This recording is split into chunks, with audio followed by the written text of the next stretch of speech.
Tere! Mina olen Rein ja töötan Järvamaa Kutsehariduskeskuses. Ja olen 17. kõneleja. Palun tõstke käsi, kes on eelmised 16 korda siin kohal käinud. Tänan väga, aga kes on esimest korda? Aitäh! 17 tähendab seda, et pooled kõned on läbi ja teine pool on veel ees. Minul on suur au kuuluda sellesse auväärsesse nimekirja, kellel on antud võimalus siin sõna võtta. Tavaliselt liigun ma hoopis teistsuguses seltskonnas ja parafraseerides uuemaid ja vanemaid klassikuid, tahaksin ma endalt küsida, et kuidas mina lilleke küll siia sattusin. Järvamaal olen ma elanud viimased 15 aastat oma elust. Siis, kui ma siia tulin, oli lõppenud kolhoosi esimeeste vaheline võistlus tehisjärvede ehitamises. Mina ei tea, kes selle võitis, kas see, kes tegi kõige esimese järve või see, kes tegi kõige suurema, aga siis oli tuure kogumas linnapeade ja vallavanemate vaheline võistlus spordihoonete ehitamises. Tänaseks tundub, et see võistlus on ka läbi. Ma mäletan, et alguses ma pidasin Järvamaad kohaks, kus on minu töö. Aga ma mõistsin üsna ruttu, et kui ma tahan, et mu töö mulle ka midagi tähendaks, siis pean ma mõistma Järvamaal elavaid inimesi, pean ma tundma kohalikke olusid ja ajalugu, ehk et ma pean ise ka olema järvakas.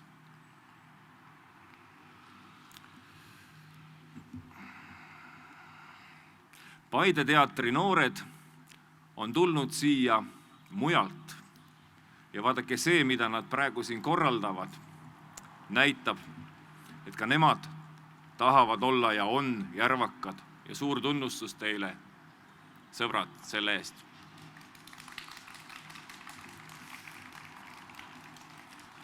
Maailmas on olemas 6 käepigistuse teooria, mis ütleb, et kui 2 suvalise inimese vahele maailmas püüda ehitada kets edasi, et teine tunneb esimest ja kolmas teist, siis see maksimaalne inimeste arv, mis sinna 2 vahele mahub, on 6. On ju tõsi, et viimasel ajal on meil käepigistusi kõvasti vähemaks jäänud. Aga kui seda teooriat Eesti peale rakendada, siis ma arvan, et see number seal vahel on 1. Et Eesti on ikka väike. Minu sõbrad Hispaanias ja Saksamaal imestavad, et kuidas on võimalik elada kohas, kus mis tahes suunas sõitma hakates jõuad sa 2 tunni pärast riigi piirini ja eriti ei saa nad aru sellest, et ühe riigi kodanikel on võimalus helistada parlamendi liikme mobiiltelefonile.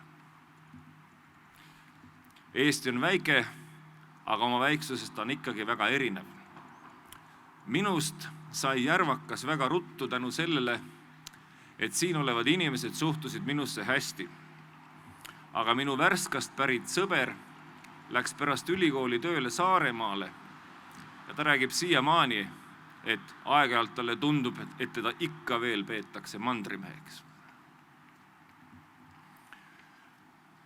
Koolis sunniti meid lugema Tõde ja õigust. Mäletate? Aga mäletate, enamus meist ei saanud aru, et miks me seda tegema peame. Ja kui me olime 30 ja 40 aastased, lugesime me seda raamatut uuesti ja saime aru, et see on üks hea raamat ja see võiks tõesti olla iga eestlase kohustuslik kirjandus. Ehk et ma tahan öelda seda, et igasuguste teadmisteni tuleb inimesel kasvada. Minu elu ei ole mind kasvatanud veel meheks, kes oskaks teha suuri visioone. Minule meeldivad inimesed minu ümber, minule meeldib minu kodupaik ja selles osas on mul üks ettepanek küll.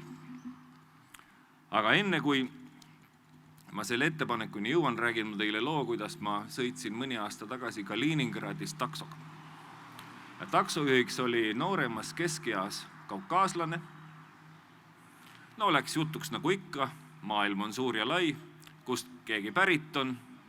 Ja tema ütles sellise lause.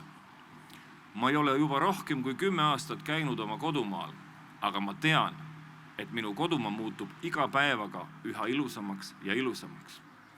Ja mina seal takso taga istmel istusin ja mõtlesin, et ei tea, kas kuskil Inglismaal või Ameerikas või Austraalias on ka mõni eestlane, kes niimoodi ütleb või vähemalt mõtlebki nii. Head kuulajad, minu ettepanek on selline, et me võiks nüüd edasi võistelda. Me võiks nüüd kõik koos võistelda tegudes, mis teeksid Eestimaa meie lastele ja lastelastele armsaks. Mina olen sündinud ja kasvanud Kiviõli linnas. Minul olid koolis head õpetajad, minul olid kodus head vanemad, mul oli trennis hea treener ja mul olid toredad naabrid, kes ütlesid mulle tere ja mõnikord tundsid huvi, et kuidas mul läheb. Ja poes oli tore poemüüja, kes lubas väikese hädalise poisikese leti taha WC-sse ja andis pärast kommi. Kõik need sellised väikesed asjad tegidki mulle minu kodulinna armsaks. Kui me nüüd siin ringi vaatame, kes me siin kõik oleme, siis me näeme ju, et me kõik oleme lapsevanemad, õpetajad, treenerid, naabrid. Sõltumata sellest, kas me elame Kiviõlis, Värskas või Saaremaal, meil kõigil on olemas võimalus võtta sellest võistlusest osa. See on hea võistlus, sest selles võistluses ei pea võitlema raha pärast, kuulsuse pärast või maailmavaate pärast. Selles võistluses suuri võite pole, aga on hästi palju väikseid ja mis kõige tähtsam, selles võistluses võidavad kõik ja mitte keegi ei kaota, aga kaotaja ei taha ju keegi olla. Tänan kuulamast. Siinse ürituse formaat ei luba esinejale küsimusi esitada, aga kui minu jutt pani teis kelleski soovi midagi minuga kaasa rääkima, siis ma arvan, et ma olen oma ülesande täitnud. Aitüma kuulamast!